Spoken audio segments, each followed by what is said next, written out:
going dark. Back from the dead is a miracle, doc. They counted me out. Moment of truth, counting it down. Underdog story was down for the count. Back on my feet, back with a mic, back on the beat, back with a family that bang in the streets. The game on lock, I stand with a key. Standing my ground, I am planning to flee. Standing my ground, I am planting my feet. Taking a stand, embracing my destiny, shaking his hand, flipping the script. What's going on, everybody? Welcome to the Clydesdale Media Sunday Night CrossFit Talk. What is going on? So first of all, I was interviewing Abby Doma today, and her mic was very soft. So I had to turn my volume way up. And then that music came on, and I think I lost both eardrums. So, oops. Yeah, that was a bit abrupt. But I got some TV. I got some TV in the background. Aaron, please turn that off or down. Let them know. Let them know. All right. What do we got to first let them know? Carolyn, you're the best at this. You got to like, you got to subscribe, you got to hit that notifier. And yeah, follow us. Yes, so you know when everything's going on. And you can also join the channel for as low as $2.99 a month. Helps us get to all the events that we're hoping to get to in the next few months, and help support the show. We really appreciate that if you can do that. Again, I've set it at the lowest amount possible at $2.99 a month. That's $2.99 to help us out. So with that, thank you for joining us tonight, and we will get into tonight's agenda. Well, first of all, I have a question to ask. Carolyn. Yes. How is your nephew dealing with one of the greatest comebacks in hockey history? He's so excited. So they went to the last two games in Edmonton. My sister and her husband went, and then Easton as well, which is the nephew. They're so excited. They're so pumped. Huge Edmonton fans. I'm rooting for them too in these playoffs. I would love to see that reverse sweep comeback. It's been super exciting to watch. And for those of you who don't follow hockey, the Florida Panthers had a 3-0 lead, only needed to win one game to clinch the Stanley Cup, and Edmonton has won 3 in a row. It is now tied. Oh my gosh. With one game left, winner takes all. For the hardest trophy to win in all of sports, and the most beautiful trophy as well, may I add. Yeah. And my Pittsburgh Penguins have won it 3 times. Just saying. I mean, do you want to go with my Montreal Canadiens that have 24? Actually, my Penguins have won it more than that, right? Yeah, for sure. Like 5 times. 5 times. Yeah, because Sydney has 2 back-to-backs and then the one in the middle. Yeah, I forgot the one back-to-back. Okay. When you win so much, it's hard. I have been watching this show. I've got to tell you about King of Collectibles. If you've never watched it on Netflix, it is Golden Auction House, and they show what it is to get valuable items and put them up for auction. And they're really big in the sports world, trying to get the most rare sports items there are and sell them. And it has been so freaking fun to watch. And they're in season 2, and I've been binge watching. And Julie was watching it with me till someone brought in supposedly the mummified hand of Cleopatra to put up for auction. And Julie was like, I'm out. Where do you even get that? So apparently there was a tidal wave at one point in Europe that where her gravesite was, apparently it got disrupted by this tidal wave and things went ashore. And then it has been passed down, and there's paperwork with it from the 1600s forward. Wow. Changing hands and all that.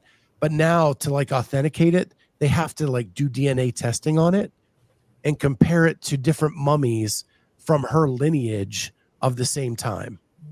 And that's what's fascinating to me. Not necessarily the hand, but all the kind of cool science behind it, just to authenticate that it's hers. Yeah, that's crazy. Yeah. So yeah, I just wanted to put that out there. And just this little talk at the beginning we do allows more people into the audience before we get really rolling. But with that, we're going to get into the first thing, which is the final response to the riffs from last week. It has been an ongoing week of stuff from the riffs. Jamie's riff has been mostly positive and agreement, and that is really cool. We should get back to public posting of videos. My riff, on the other hand, has resulted in an apology, kind of, sort of, and then it resulted in John Young and I actually exchanging phone numbers, having a conversation on Thursday, talking it all out. And him and I are cool with the whole thing. Like, he gets it. You're in this business. You say goofy things. Occasionally you're wrong and you get called out on it. And that's what it is. Right. The only thing I want to say about it is a lot of people not involved in the actual beef or whatever we want to truly call it. That was the clickbait version of it.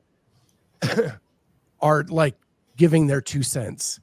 I was not bragging about my ability to pick people because I am not good at it. Lex will tell you I am not good at it. I was just defending myself when someone said that my picks were silly. So I miss picks all the time. But when I do make good picks, I like to tout myself a little bit. And, Let it be known. And then, and the other thing is Heat 1 app, just for you all that know, I try to play it. I have never completed a weekend with all of my picks because if you forget. It's not that I forget. I'm like at an event and they won't take. Like I get to where like I don't have good reception. At the games last year, I couldn't make picks. I was in the Coliseum. They wouldn't go through. This year we were in the parking garage. I was picking event 4. It didn't take. It's just been weird stuff like that. Or like when they add the prop bets now, I don't get the notifier because I'm working on something. And then by the time I see it, the event's already happened. So I've never been able to complete a weekend of the Heat 1 app. But I still have fun trying. And the other result is I make all the picks on Thursday. Yeah. And then I don't get to make any changes based on what I see over the weekend. Yeah. So that's usually what happens to me. Yes. Someone gets injured and I don't have the time or service to get in there and get things changed. And I just get stuck with that person that I put in or whatever. And Patrick Clark says, we are more often than not, we are more wrong than right. Correct. Yeah. So when you get that right call, you're like shouting it from the mountaintop because you finally got one. But yeah, but Hattie was my dark horse pick in the West. Jack Rosamond was my dark horse pick in the East. I did pretty good this year on those kinds of picks, but I did not get event 4 picked for Heat 1. I didn't get some of the prop bets. And that happens a lot. So, but John and I have talked, everything's cool. Him and I are cool. And he said, it's okay to have a rivalry. Like it's okay to have a friendly rivalry.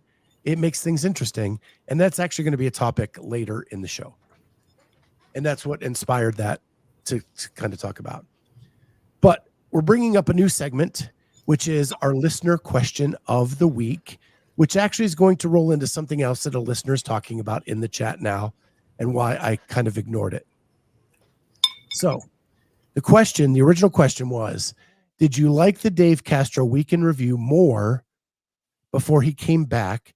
And I'm assuming came back to the game side of CrossFit, or did you like it more before he was there? And so I'm going to open that question to you two first. Before he was where? Before he was on the game side of CrossFit. So he got fired, he was brought back and then put on the affiliate side. And that's when he started? And it was like he would talk about his agenda going to this affiliate, to that affiliate, having a meeting with a bunch of affiliate owners, things like that. And then when he moved over to the game side, it took a turn into more the sport. Yeah. I feel like I did enjoy it. Maybe it's because it was new and a new cool fun thing when he first started them. But maybe it was also because it was more affiliate driven and I was interested in hearing some of that and where the company was going. Um, but it is nice to get some of the maybe hints, sports, his mind frame on that stuff too. But I do personally, I think I enjoyed it more before. I mean, I'm in the camp of any news is good news. I feel like we don't get enough news in general, whether it's the affiliate side, the sports side. I still don't know whether, like for the sports side, whether it should come from him and YouTube. I think there's a more professional way to get some of the information out. But in general, I think anytime that he can get on the mic and just speak in general with what's going on, I think that's a good thing. I would like to see it more as like what did they have before during COVID where some of the media outlets, I mean, the ones that were getting invited to it could actually ask questions and maybe have more of like a dialogue response, like where he's just answering certain questions from the chat, which is also good because now you're involving the community that might not have that access with the questions. Yeah, I mean, I think it's a good segment. I always watch them every week. This week's was interesting. So here's my thought. And Patrick Clark's kind of went down that road already, and I'm just going to dive down it as well. One, it's the only news source we have, which I think is the crime in this. Mm-hmm. If he wants to have his own release of information once a week, that's all cool to do that. But for it to be the only one, I think is wrong and in a bad play by CrossFit overall. At the very least, like there should be press releases to the media that have applied and been to the games and the semifinals and all that stuff when news is released. Like this, like all the stuff that just came out about the games, about Fender Village, CrossFit Boulevard, all that stuff should have been in a press release with documents, but it's never released. It's one of the media companies gets a hold of it, like Barbell Spin, publishes it, and now that's the media release for everybody, and CrossFit never gives out the official release. And you have to think about the language barrier too, like how many people in the international space can even understand like fully English and what's going on like on YouTube. Like they're probably not following like Dave Castro's YouTube channel. Like they would normally, if it's an article, they can translate it and whatnot. I mean, now you can use AI, but it's for like North America and Europe and Australia, like the communities that maybe understand more English and just what's going on there. Yeah, in some of the hotbeds, like Brazil, there's a guy who does the media for Brazil who can't speak English and then probably translate it to his audience. Then there's a podcast called Dummies at the Box, which is Italian, and they probably do the same thing for Italy. There's a lot of people around the world that are bilingual, but it's a shame that you have to be bilingual to then be the media person for that and spokesperson for that country.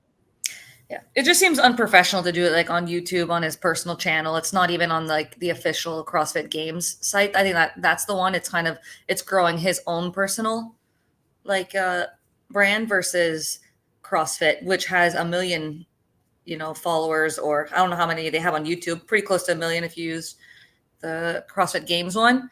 That reaches already more people on YouTube versus his personal one. So if you just took that same interview, switch it there, significantly better.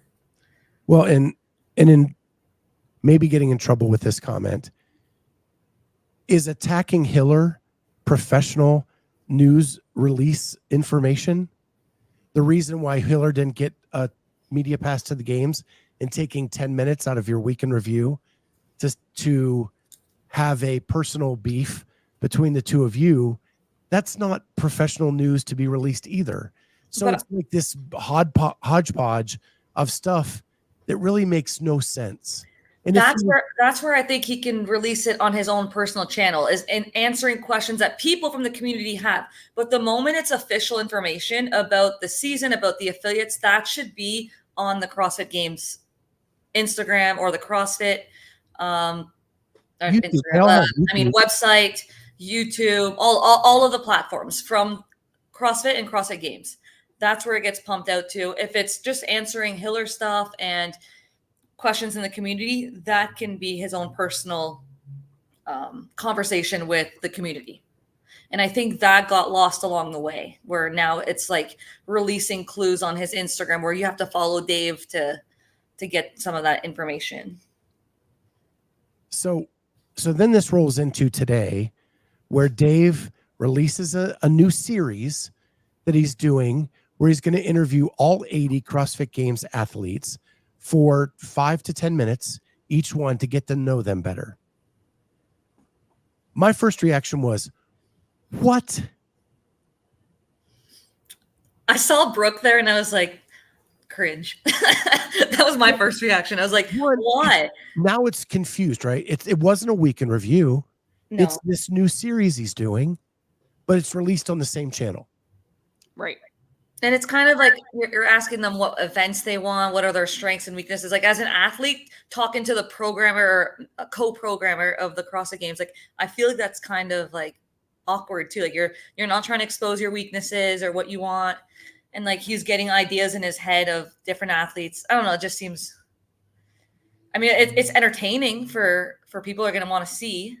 I don't know if he'll get to all 80. Hopefully he does. So it's a fair thing, but it's just, I don't know. I don't know. I feel like there's no way he's getting all 80 done. If he does 10 a week for the next 8 weeks, is that he doesn't even have that long. He has 4 weeks. So he's got to do 20 a week. So he's got to do 3 a day. And just organizing that with his own time and with the athlete's time is hard enough. Yeah. He's not getting 3 of those done a day. Those are not getting done. So my first question, I have 2 big things I want to talk about here. One, is it a conflict of interest for the programmer of the games to interview what his intention is all 80, but probably won't be all 80? How much of a conflict of interest is it to have those conversations with the athletes? I think it's a major. I don't like it. Because it puts ideas in his head, whether it's this year or the following years. It's putting, I don't know.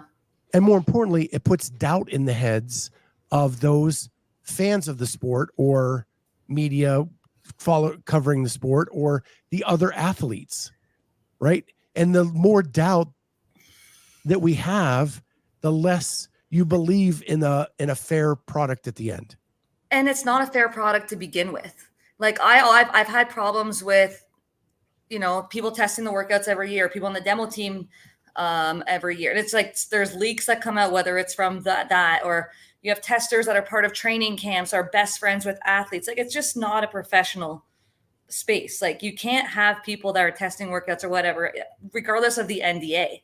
Like they're best friends or training partners of athletes. It's just, you have that going on. You have interviewing the athletes. Like it's just such a close community that I think it's really hard to set. Like, I don't know. And Patrick Clark makes a great point. Duan Young and Seung-Young Choi do not speak English. So and Dave most likely does not speak Korean. So how do you have those conversations? Yeah, I don't think that those ones are happening because I don't think you're bringing on a translator for a 5-minute like that. That'll just wouldn't even be fun to watch. Yeah. So then my other point is there are people already doing this. Okay. There's us, there's Be Friendly Fitness. There are other people already down the road of interviewing these athletes. Why don't they just share the interview that's already been done? Share it on the CrossFit Games website or our YouTube channel and share those interviews. I mean, Brian and Patrick have almost done all of Europe already. I know. We've been down the road with 5 or 6 athletes. Let those just be what they are and share them instead of redoing everything and creating this big conflict of interest. It's weird to me. Like When did Dave become interested in the? I know he's friendly with some of the athletes, but like he's always tried to make it pretty clear that like he doesn't think about specific athletes. He's not like that's not what he's invested in. So like for what reason is he even wanting to talk to these people? And Like, ask those specific questions. Yeah. Right? Because it just puts an idea in our heads that like something gets programmed. You're like, oh, he must have like who knows? It's just awkward. It's not awkward. I don't know what the right word is. It's just Sus. conflict of interest. Like it's just Sus. it's sus. It is so sus. That's what my daughter would say. Completely. That is sus. And so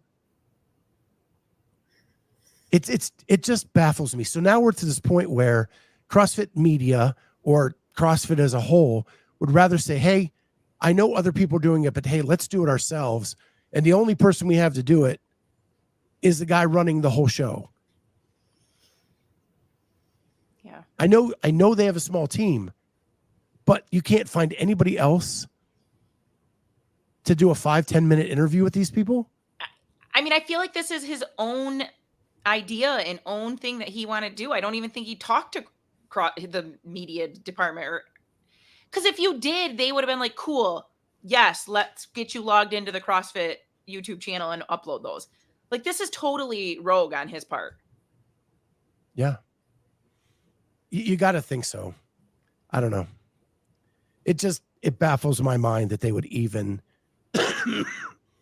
entertain this.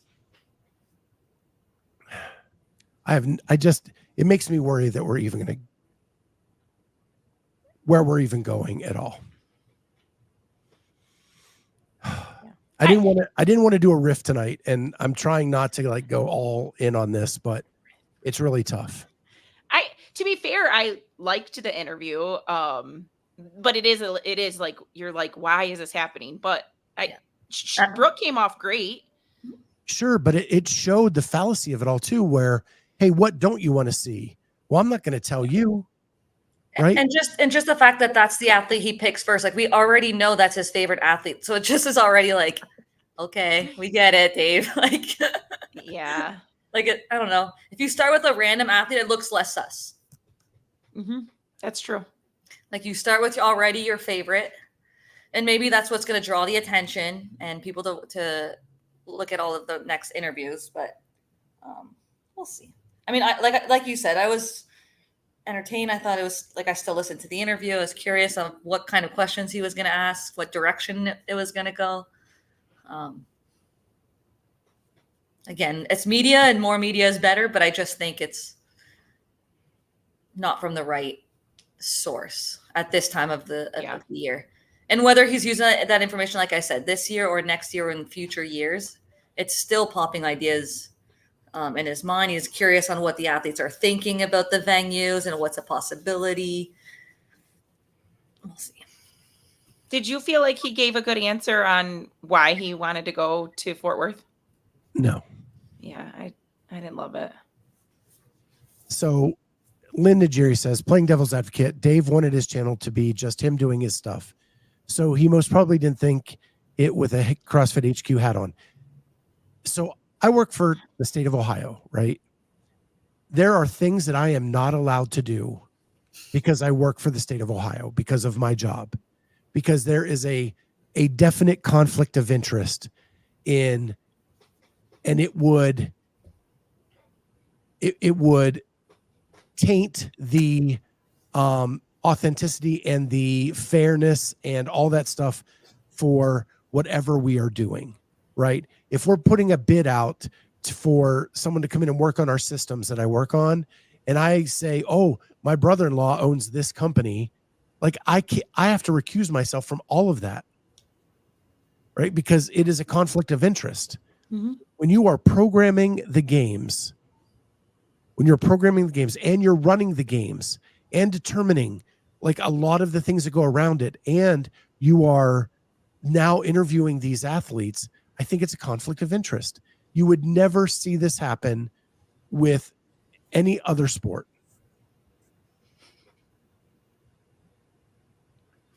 This is the best comment I've seen so far.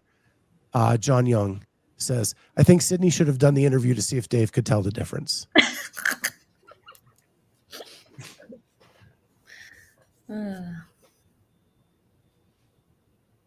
Will Brandstetter. Whoops. She might be testing the workouts, right? Like she might be signing an NDA.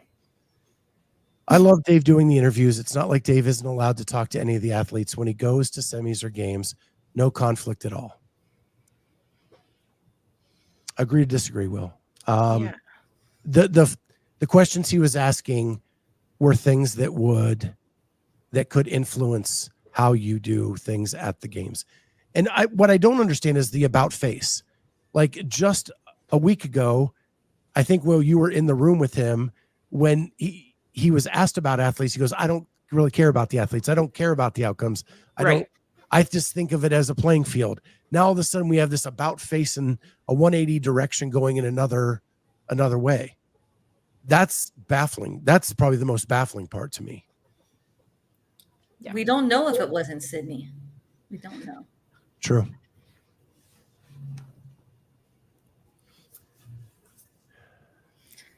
Like I'll listen to all of them. Like I'll watch all of them for sure. Like it's going to be entertaining to hear how he'll ask the questions, and he might go a different direction with other athletes. Like it's just his new creative way of, I don't know, learning about the athletes. Because a lot of times we get to the games and they're like, he doesn't know much about any of the other athletes. So maybe this is his way of being like, oh, like let me try to actually get to know the athletes before.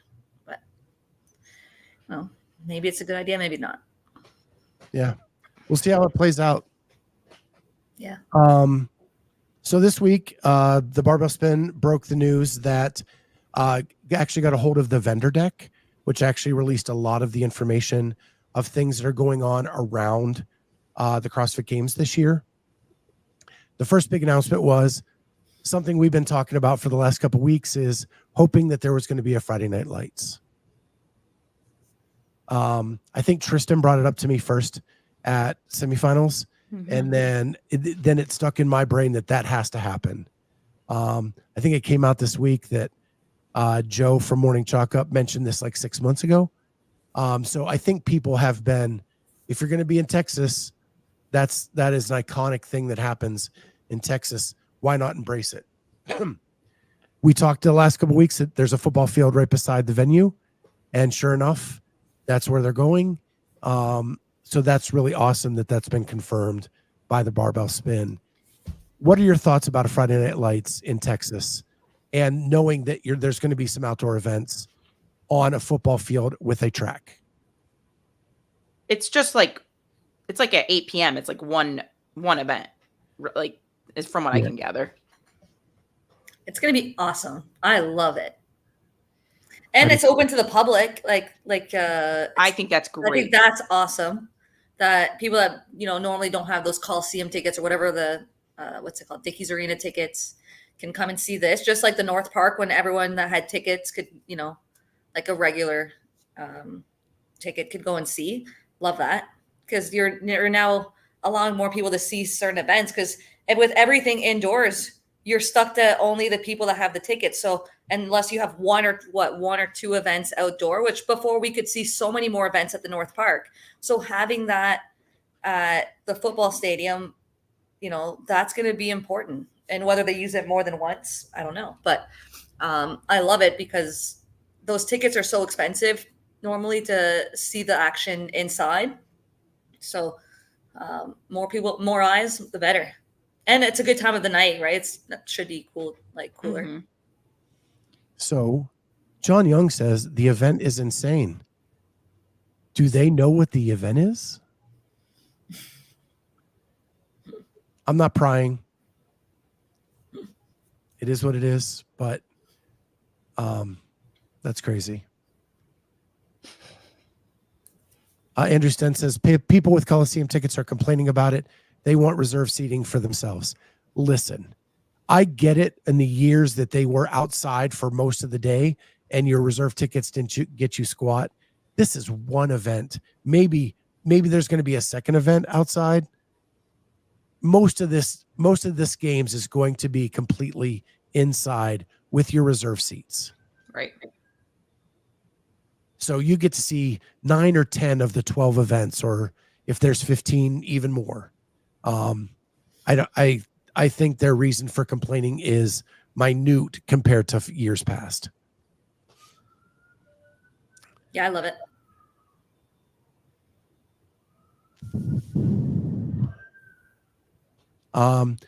The feels like at 9:30 p.m. on the same date last year in Fort Worth was the field, I'm guessing. No, the feels like.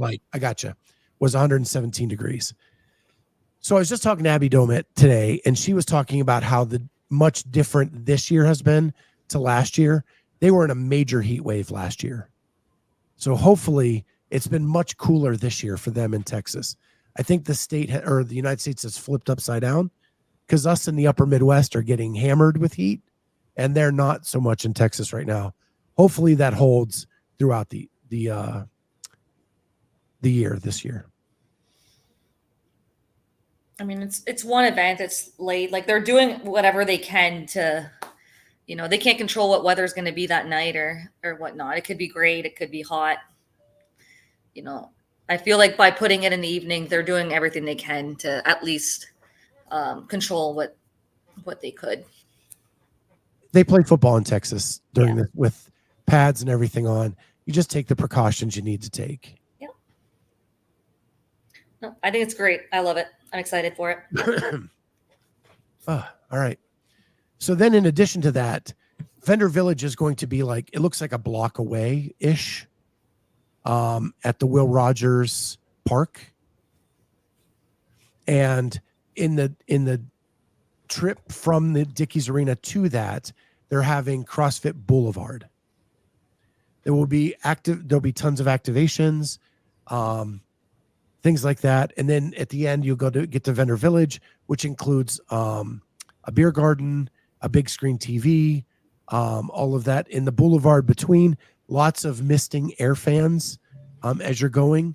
There's a community workout area. And all of that stuff is open to the public free of charge. Wow. So all the activations, all of that stuff down the Boulevard, and the beer garden and Vendor Village, all open to the public free of charge. That's awesome. I mean, some of the best stuff that I got to be a part of last year was seeing like the community events that they did, or the affiliate owners that got to do certain events on each, like on the playing field, the 5K run ish that the whole community ran. Like those were awesome. So to have certain things to do for the community, or people that are just walking around and this is how they see CrossFit, and there's different activations spots. It's gonna be good. Yeah. Halpin, we'll give you kudos. I know you put that out pretty early. Glad someone found the vendor deck and released it. Lots of great info. Sure was. I saw it on your Instagram first. I didn't know who got it, who put it out first or whatever, but if it was you, kudos, man.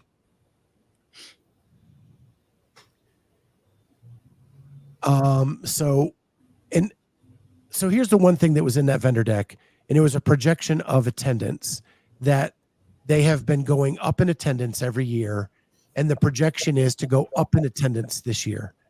My question is, how the hell do you do that when the arena only seats 9,000 people? What was the Coliseum in Madison? So the Coliseum was less than that, like 6, maybe 5 or 6. And then, but you had the festival seats, which has all of those other people in North Park that would be packed for the big events. And I'm trying to go by memory. I think I have it up. Let me look. The projection was last year was 69,969. If you only have 9,000 seats, how do you beat attendance this year? Are you going to count all the people that go to the high school stadium? Are you going to count all the people in Vendor Village? Like, how does that happen? I mean, we count people that sign up for the open and don't do any of the workouts. True. What's the difference? Like, anyone that sees one event, that count it. Because the Coliseum is sold out. Right. But it's capped at a number that's nowhere near 70,000 people. And so like, I don't get where they come up with the projection, but I guess I shouldn't trust CrossFit's math anyway. But I think just having it in a new location will bring up the attendance, because once people had been in Madison like many years, people were like, okay, I've seen it. I'm good. I'll watch it from home or whatever. And having a new location can get people excited. People that, you know, are from that area of Texas that haven't been at, like, you know, the West Coast when it was in California, or the Midwest and in Wisconsin, finally get their chance to show out here. I think you'll see more people. I hope so. I hope the sport keeps growing. I just don't know how they're going to count them if it's, unless they have you don't have to have a ticket to get into any of the stuff outside now. So unless you have a gate with someone clicking, like, I don't know how you count the people. Yeah, I mean, you still have to have people that go through the security stuff every time. Like, you can't just show up at the event and not go through any security. Like, you have to pass your bag and whatnot. So that's when they're counting. Okay. It was something that baffled me in the stuff. So, and you both have said, my question was, is it a good move to open all of this to the public?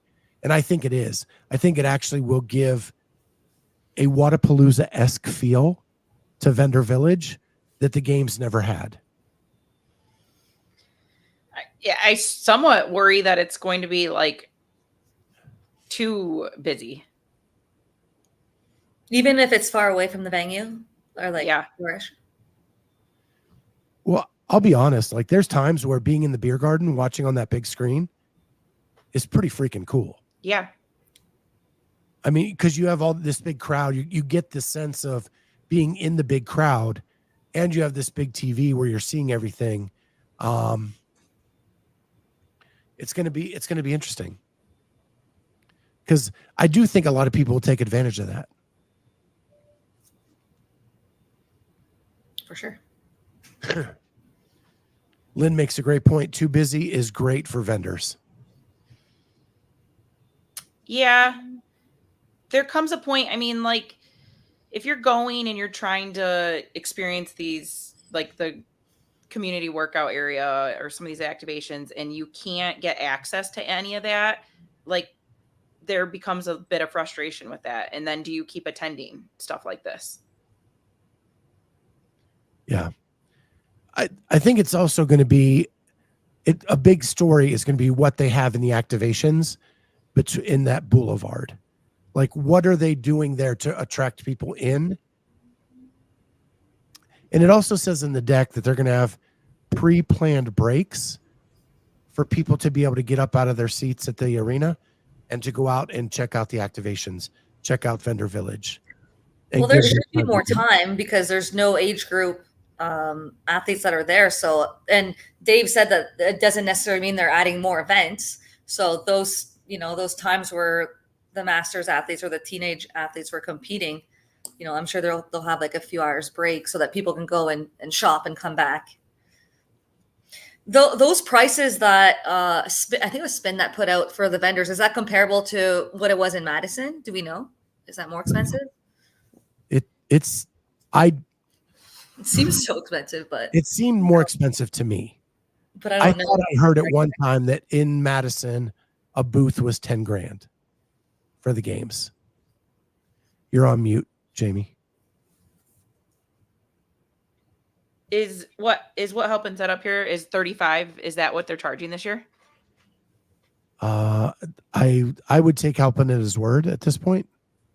I'm looking. Here we go. So a 10 by 10 is $9,000. I've heard a 10 by 10 was 10 at Madison. A 10 by 20 is 19.5, and a 10 by 30 is 35.5. Oh, okay. The 10 by 30 is the 35. Yeah. So I'll just share this real quick so people can see it. And this is from the Barbell Spin article. There are 3 options. I'm trying to blow it up. There we go. And we don't have that list of vendors yet, right? No, this was the deck to sell to vendors. Yeah. So nowhere in here does it actually say who those vendors will be. Like, do we know, like, if, like, the space in terms of what they're looking to fill? Like, is it, I'm assuming it's going to be way more than Madison, but I could be wrong thinking that. If you look at the mock-up of the, I'll try to get to that too. It looks like it's much bigger. So here we go. I think this is pretty much it. And these big ones on the side are already not available. But here are the different sizes. And that's a lot of vendor booths, a lot of 10 by 10s with the beer garden smack dab in the middle. Like right there. And a demo area right behind it. So that's going to attract some people in with the beer garden and the demo area.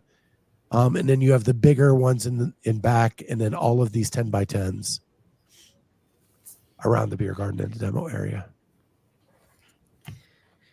Yeah, that looks like a great setup. It's got to be enticing to some of these vendors. I just think you'd have to question the actual foot traffic without knowing ticket sales. Like, sure, there's the 9,000 sold out, but it's almost like they should have sold like a $50 Festival pass. Yeah, festival pass, so that you knew who was coming. I actually like that it's free. We need to attract guys, and I think that's more than the money you make off the $50. It's just going to be someone sitting there with a clicker as people walk in, and then you're just going to be estimating because you don't know who has a ticket and who doesn't. But here's the spectator workout area right here below. I don't know if you can see that. Yeah. Yep. And then the Boulevard is off to the left of this. Let me see if I can. Here we go. So here's Dickey's, and then the Boulevard is straight down this red line, and then that's the entrance to the vendor village and all of that right here. So this whole Boulevard is going to be full of activations, misting fans, all of that stuff.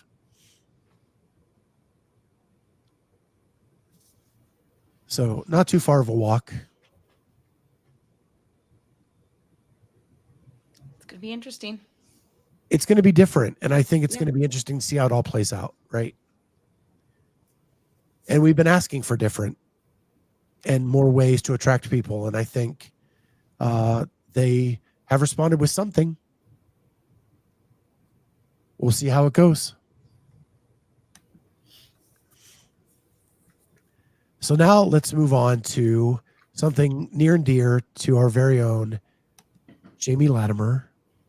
And that is the Barbell Spin also put out this week that they've talked to Masters athletes. You've actually been talking to me about this for sure. I think you've said it on the air as well, that that Masters athletes are not happy with the kits that they are receiving for the Masters CrossFit Games.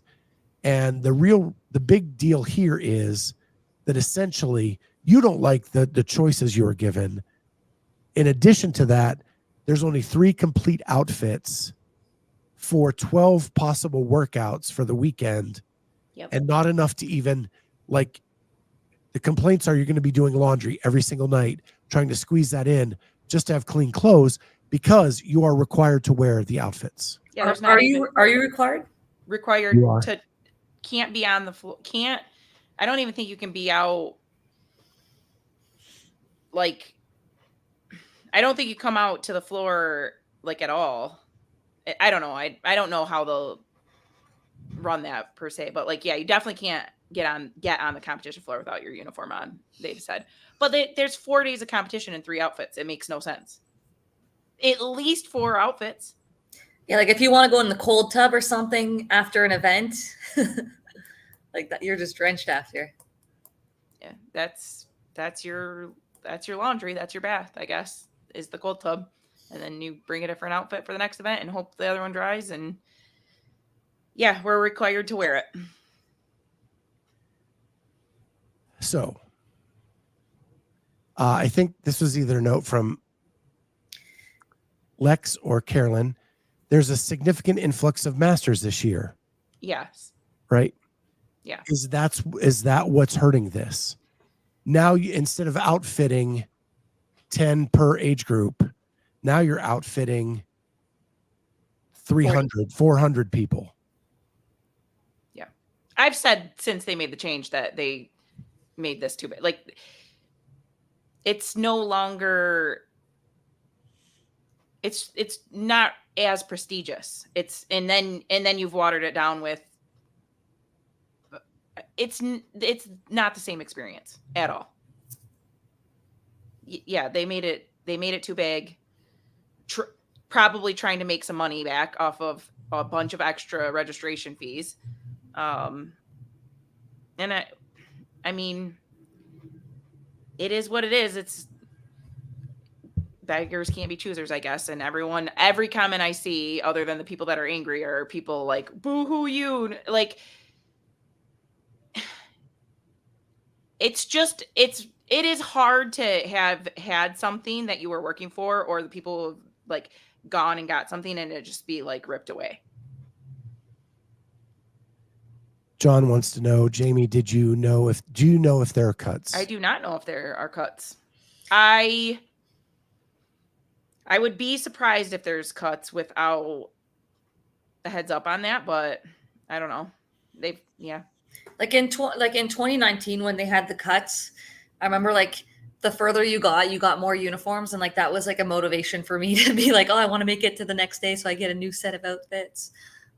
So they could do something like that. If they cut down, let's say, to 20 on the last day, then those 20 get a special new outfit or something. Something they could do. Yeah, and Jamie has actually had more beef with this than even what was put in the article, because they're treating the Masters athletes like they're all in the 60 plus division with the very long shorts. Am I quoting you correctly? Yeah. I want my booty shorts, dang it. I'm so the opposite. Give me those bike shorts. There's not an option. See, what I didn't like was that you guys have to wear crop tops for girls, right? Yeah, I hate two crop shirts and like one normal tank, I think. Yeah. They count the sports bra probably as a jersey too, right? For you guys, because most girls take off their shirt. Like, I wouldn't like that, because like I never take off my shirt. I never wear a crop top. I always wear like a t-shirt or like a tank top, but not like a crop, like a regular tank. Dex says he'll wear the biker shorts. And he will crop everything. Of course. Well, when you have a body like Dex, you know, you're willing to just let it all hang out.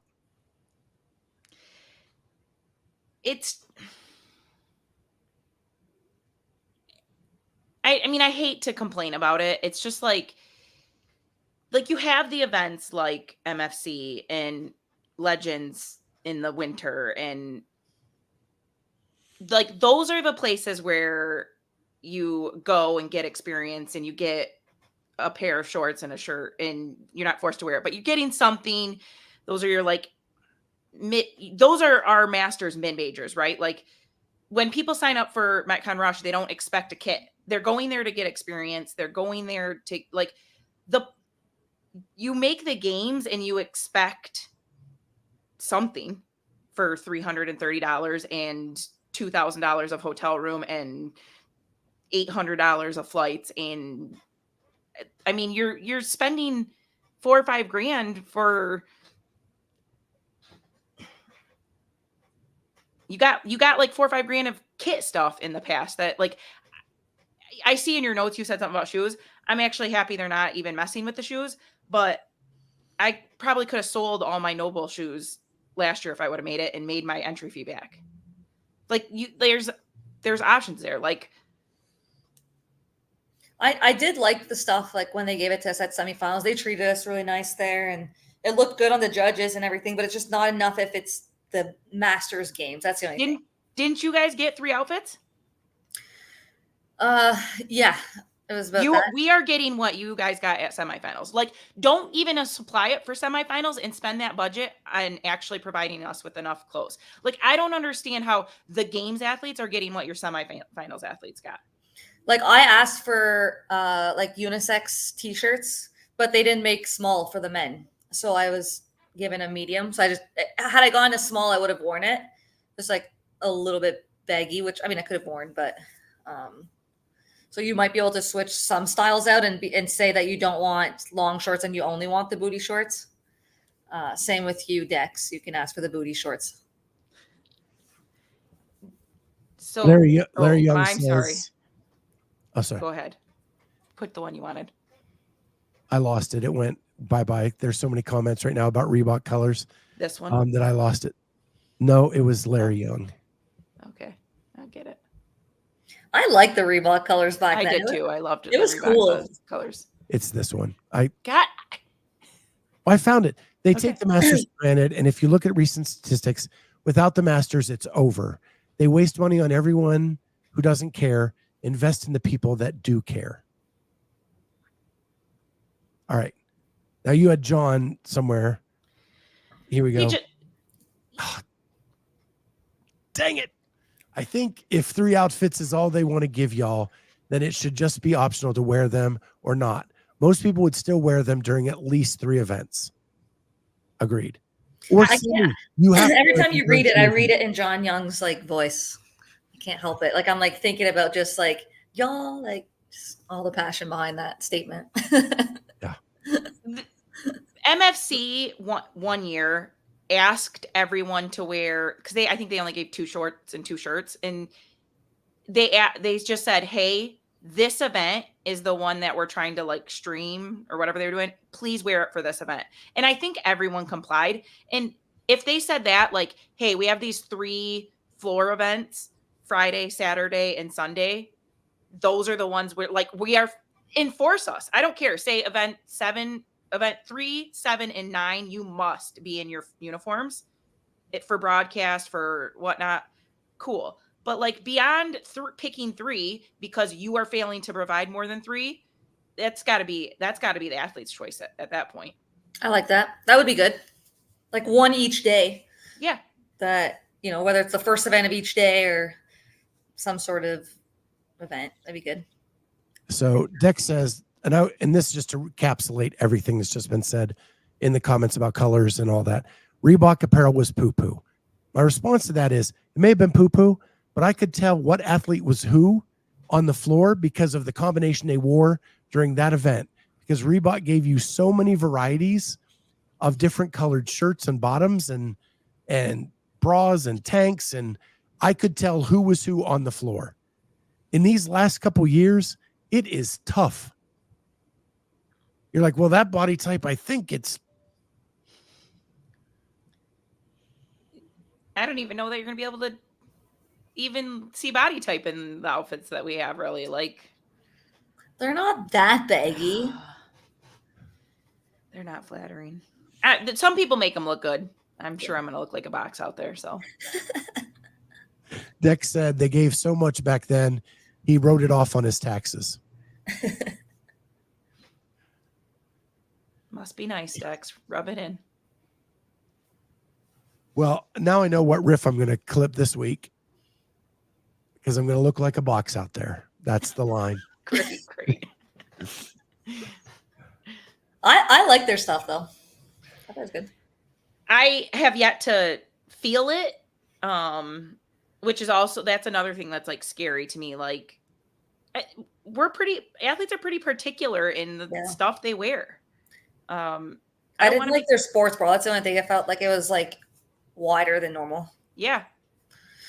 And I think it's one style. But to each their own. Like it could be, you know, I didn't particularly like that, but someone else could. So that's clothing for you. Yeah. So I think we've pounded that one home. Masters need more clothes. A lot of comments were, y'all going to end up naked by the end of the weekend because there's nothing left. I think that was Sarah Cooper. Wonderful. And Lynn's in agreement with me, which I love. I like the gear to identify the athletes during streaming. Yes. So, why is Dex in a Speedo will be the question at the... It's a row event. Oh, God, I miss you, brother. Larry, I agree. I do like that they stepped up to sponsor. I do feel like I'm shitting on them and it's unfair. But it's, again, don't take on the semifinals. Don't, think about what you're doing and still making it prestigious for the Masters. Otherwise, just get rid of us. I don't know why we're half-assing this event. We could just do our events like MFC, and Legends could just stay Legends, and you can't say you're doing the games and then change it completely. Yeah. I think the biggest mistake was it shouldn't have moved to 40. And I know that's going to piss Dex off because then Dex is out. But 10 was way too small. 40 is way too big. Yep. There's a happy in between there that better fits this event. Yes. And 30 for the 35 to 39. They're 20 to 30 there, and then the rest of them are basically maybe 20 next, and then it's 10, and then the upper ones 5. Yeah. Yeah. Again, that's where MFC and Legends come into play. If you're 20 to 40, go to those events, get more experience, and earn your way up. I agree. All right. So the next topic was inspired by John Young, and in our conversation saying that rivalries are good and we should embrace them. And so what I wanted to talk about is, do we need more rivalries in CrossFit? And my opinion is from my perspective is the men they're coming with rivalries. We've got them all over the map, and it's going to make the men's games super fun to watch because of that. But we don't seem to have them as much on the women's side. And so I want to oppose that to you. Have we ever had a good women's rivalry?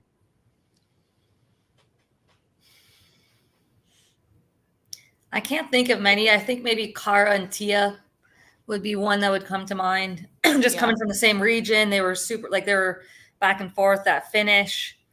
I don't know how close they are together. I mean, I feel like they're fine with each other, but there hasn't been much on the women's side.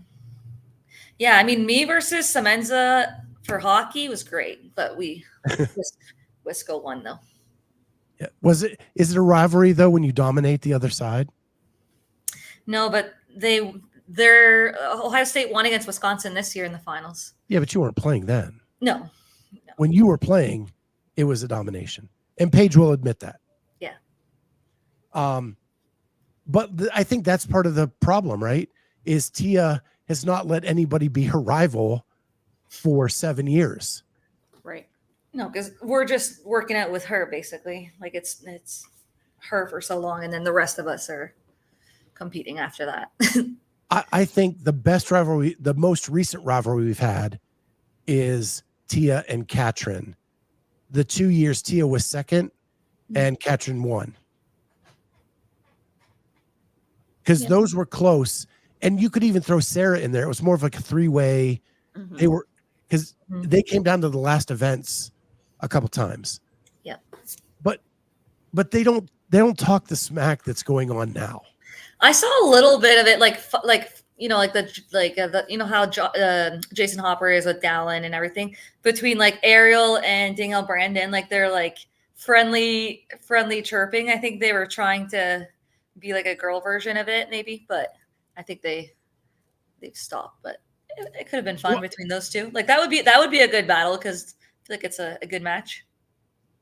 Yeah, and they're great friends. So it's that Hopper and Dallin type of I hope they bring it to the games.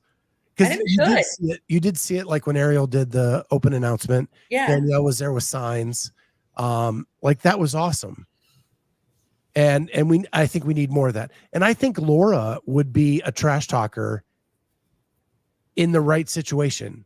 Like, but she has to hang with Tia to make it work. Right. She can hang. She's good. Right. And I hope we get that this year because I think that will elevate the sport. I think the men's side this year is freakish with all the like you've got Jeff and Roman, you've got Dallin and Roman, you've got Dallin and Jeff, you've got Dallin and Hopper and like the best shit talker is Pat Bellner. Like when he wants to, he has some great one-liners and he's great. He's always in the mix. Well, and then you had two people wanting to, like Dex brought up, two people wanting to fight after the bike event last year. I mean, Medeiros and Lazar. Mm-hmm. You guys probably have not seen the behind the scenes of West Coast, the second episode this morning. I watched it this morning. There's a moment where Savannah is interviewing Pat and Pat's like, I didn't even win the event. Go talk to Colton. He won. Wait, you always talk to Colton. Stay here.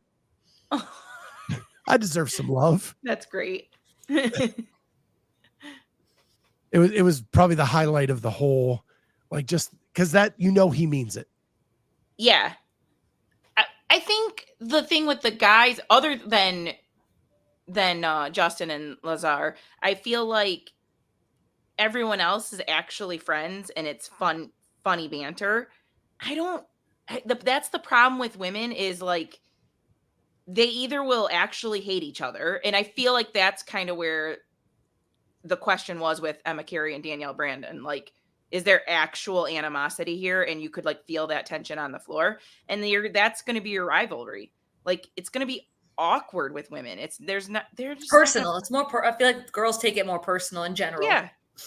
Right. Like they'll be like, oh, it's jokes. But then they'll be like, I remember that. Yeah. Yeah. There's comments in here about like women taking it too seriously. Yep. Right. And the men, you can tell it's in jest most of the time. Yeah. It's a shame that culturally it's allowed to kind of be where for the men it's okay and for the women it's catty, right? Like it shouldn't be that way. Women should be able to have just as much fun doing it. And Danielle and Ariel showed that it can be done in a tasteful way. I think they did a good job, and like I would like DM them and be like, I like it, keep going, like run with it. Yeah, because guys do it and it's they're confident. Girls do it and we're cocky. Like it's just the way sometimes that things can get looked at, and that's how the society is a lot of times. I come from the attitude era of wrestling, and cocky's cool to me. That's why I was a big Rock fan. Back when he was a wrestler, I loved The Rock because he was flat out cocky. And I love that stuff. And I think we've missed it in this sport. When it's been there, it has elevated the sport. But the thing is, it needs to be from the top, because if the rivalry is from like the 20th places, it's not relevant. So like John Young said earlier, like Tia has been in a league of her own and Laura's in a league of her own, normally like right after for the last few years. So like we want to see it from the top people. And on the men's side, we are seeing it. And it's not from, people down the leaderboard. It's from the top 10.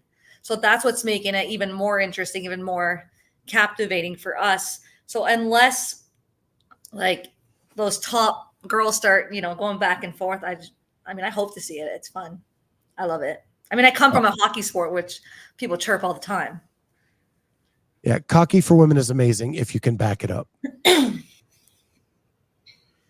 Well said.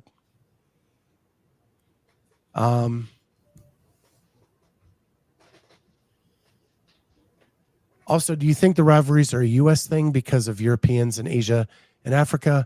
I don't think it's a thing, just culturally. So how would that translate globally? I do think there's European rivalries for sure. Mm-hmm. It's definitely easier to have a rivalry when you compete more often against each other. So it's a natural rivalry that will happen in North America versus in Europe when they go to, multiple events in Europe. Like you start competing against those people and now you're you're beating them in certain comps, they're beating you, and you're starting to, go back and forth. But yeah. Emily Rolfe should look at Tia, give her a fake silver medal before the run. If she beats her, she's a legend. Or Alex Kazan hand her a fake silver medal before legless rope climbs. It's still risky.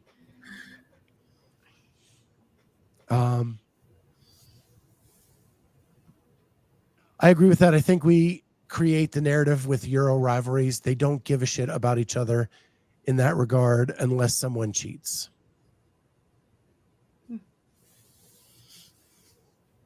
So yeah. Anyway, I just thought about that. I thought, like, every time, that's just another way for people to beat me, John. I think this is a great idea, though. I do like this idea of, North America West versus the East versus Canada, because I won't say North America. Let's go USA West, East. I think Canada can have their own team. Oceania's ridiculous. Yeah, we're Team World, Team Europe. That's a great idea. You start cheering for people within your region. I like that. Yeah. Yeah, what they're doing with Heat 1 is awesome. I just wish I could get all my picks in a weekend. Just one time. Without having to do them all on Thursday. You just have to do them each night, right before you go to bed. Yeah, but they need to switch it so you can't just use Tia the whole time. Agree. No more, it could be no more than 2 plays or something. But I mean, if there's 6 athletes per team, let's call it 3 in case, because 6 times 2 would be 12 events, and there could be more than 12 events. So no more than 3 plays. Yeah. But you've been, when we're on the road, we're shutting down the show at 10, 11 o'clock at night. Sometimes we're eating as we're starting the show. Mm-hmm. It's just craziness. I try to do it right before I close my eyes. Yeah. I need to set an alarm.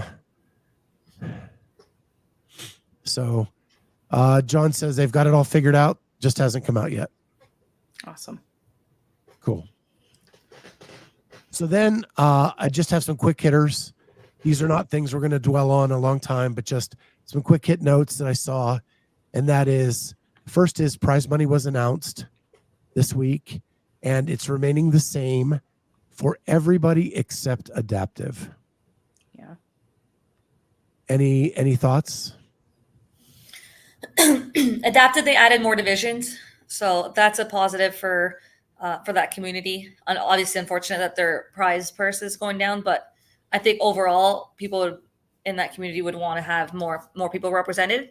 So I think that part is good. To have it match with losing Noble, I think is a good sign that GoRuck and whatever else for sponsor were at least able to match in their first year. We'll see what happens from here on out and how fast those payments will come after the games. But at least we're not going down. Yeah. Yeah.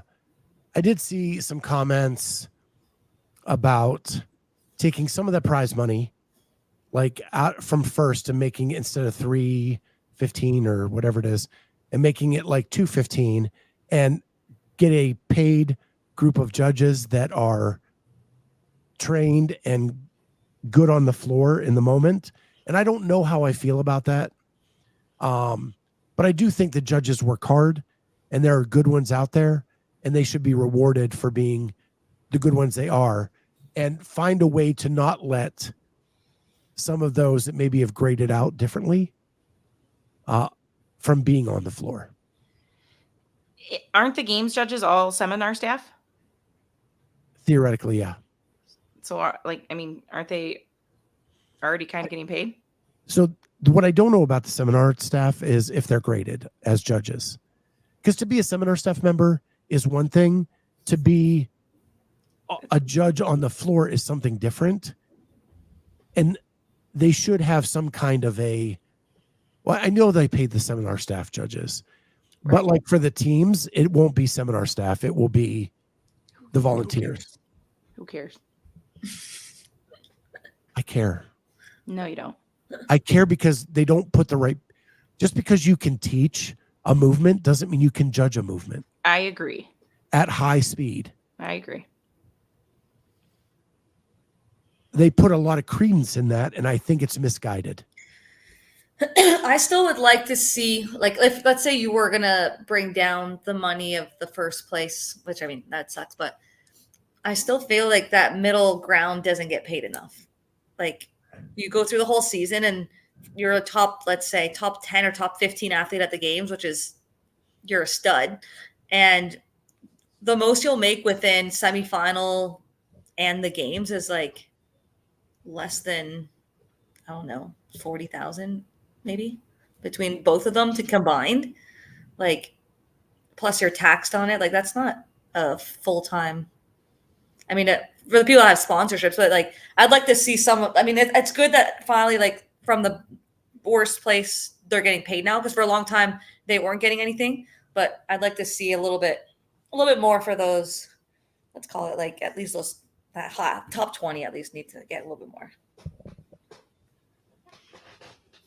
The volunteers are paid in old merchandise from previous year's games. They are. And a challenge coin. And usually a pair of shoes that just hurt.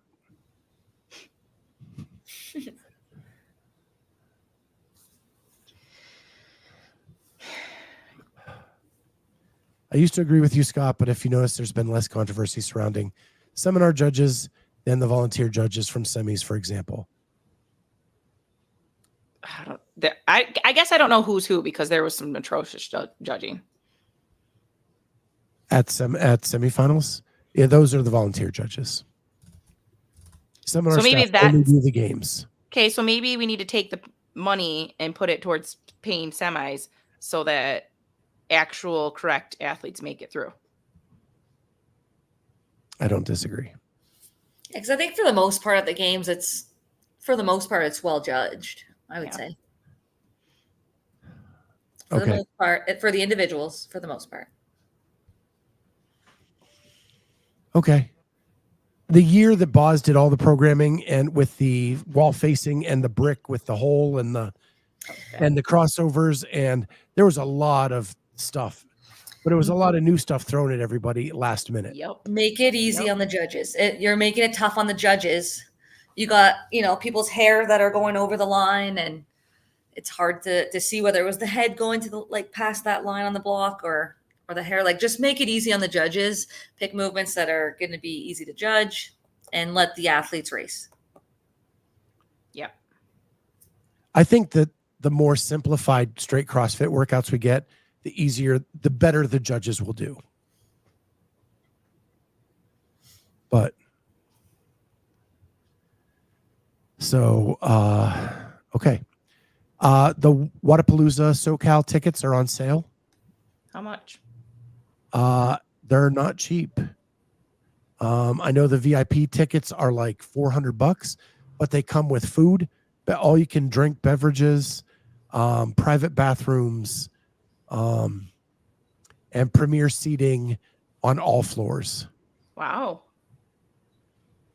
And then the regular tickets, I think, are about 100 and something, I think. I'm going by memory.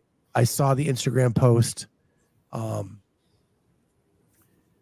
The VIP looked like worth it to me because of all day food, all day drink. Yeah. Private bathrooms, access to air conditioned bathrooms, which is a big deal in the hot sun. So I thought that was pretty cool. The other thing we have is Uplift Shirts. Uplift has announced their new shirts for this year. I don't know if you saw those. Trying to pull it up real quick here. It's got the camo, right? Yeah, he tagged me and now I can't find it. Okay. Let me search. There we go. Let me share my screen.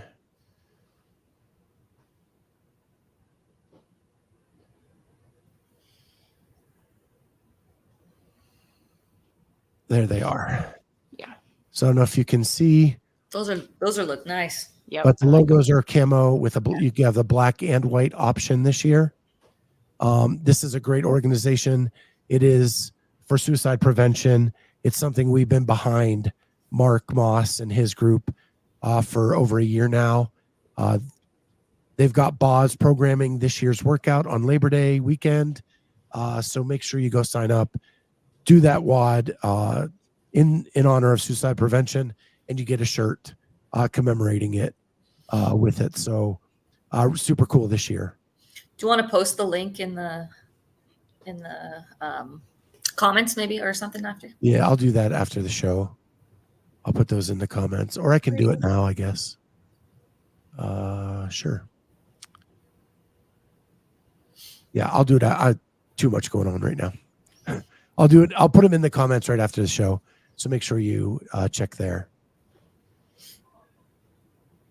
And back to this. And finally, we have Metcon Rush. They've announced their workouts for this year. Looks like a fun competition. And pretty much, other than Carolyn, everybody who didn't make the games this year is at this event. So Nick Matthew, Freya Mooseburger, I think Paige Powers is there. It is a who's who lineup, pretty much of all those athletes. So it's in Hagerstown, Maryland. They put on a great show. You should go check that out. It is really, really a cool event. And I like the events. Yeah, they look fun. I think I looked at them and was glad I didn't sign up. See, I was like, crap, I should have signed up. These were much better than my semifinal workouts. I like them. Yeah. So a couple things real quick, just is in the comments, we do a listener question of the week. If you have a question for us, make sure you drop that in the comments, not the chat, but the comments. And we'll go through the questions and bring one of those up next week for us to talk about. In addition to that, this is a new concept. We're getting big on our riffs. And I want to put this out to the crowd. If you have a riff that you want us to hear about, record your riff, make it 2 minutes or less, DM it to me, and if it's good and PG, we will play it on the show, and then we'll respond to your riff. But why should we have all the fun riffing about what's going on in the CrossFit space? Let's give you the opportunity to make your own riff. Just take your iPhone or your Android device, record yourself a video, and drop it in a DM to me, or I will give you my email address. I think you can only put 1 minute on Instagram. So you might have to, or they can put on YouTube. They can do it unlisted on YouTube and give you a link. That's true. And I can make a version for Instagram that's longer than 2 minutes. Yeah, my riff last week with John was well longer than 2 minutes. I meant more like if you try to send it through a DM, like your video, you'll have to put it like on YouTube, like unlisted. Yeah. However you need to do it to us, I will give you my email. You can send it to me that way. I think you can get a couple minutes video through email. Yeah, John has never gone only 2 minutes. Don't be lying, John. So if you have that. I was going to say something else to that, but I won't go there. And it can be about anything. I don't care. We're just not a political show, but it can be anything sports related, anything entertainment related, whatever it is. If it's cool, we'll play it and then we'll respond to it. But we want to give you, the fans, the listeners, an opportunity to riff with us. And then we'll react to your riff. So with that, if you have any questions about getting that to me, just DM me and we'll work it out. And somehow I have some Google Drives. You can drop it in there. I can just give you permission. I think I'm going to get Dropbox back because too many times are we sharing folders with Holly and it doesn't seem to work at different events. So PG girls, goodness.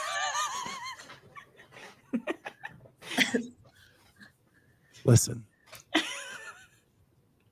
We talk what we feel, but we keep it PG here, okay? Keep it PG. It's the way I honor my mother. Keep it only 2 minutes, John. Keep it only 2 minutes.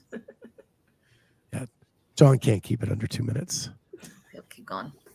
He does a riff like every 3 hours, I think. I love it.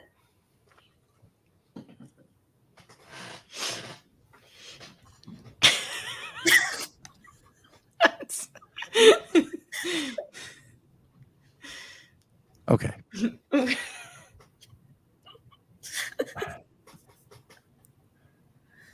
Okay. Well, with that, And on that note, yeah, we're going to say goodbye. Peace out. Thank you for joining us. Don't forget, in the comments, question of the week. Send us your video riffs. And with that, we will see everybody next time on the Clydesdale Media Sunday Night CrossFit Talk. Bye, guys.